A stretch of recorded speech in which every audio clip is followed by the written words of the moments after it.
কি খবর দাদা, ভালো আছেন? দাদা ভুট্টা কি আপনার? এই ভুট্টার আগা কিসের জন্য কাটতেছেন? গরুর জন্য। এই ভুট্টার আগা কেটে দিলে ভুট্টার কোনো ক্ষতি হবে না? হ্যাঁ, এটা কোনো ক্ষতি হবে না না? এই জন্য ভুট্টার আগা কাটি দিচ্ছেন। ভুট্টার আগা কাটার কারণটা কি? গরুর জন্য ঠিক না বুঝলাম, কিন্তু অনেক জায়গায় তো ভুট্টার আগা কাটে না।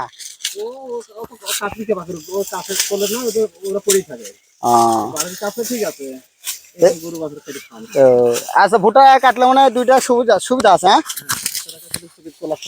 তোলার সময় সুবিধা মানে আপনার পাতা মাথা বাঁধে না, বা যা বাতাস আসলে জোরে বাতাস হলে পরে ভুট্টা পড়ে যায় না, পড়বে না। হ্যাঁ, এই কারণে কাটি দিচ্ছে না।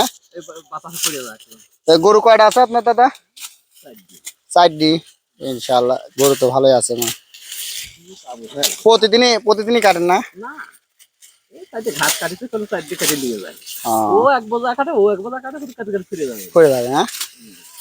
আচ্ছা ঠিক আছে, কাটে না।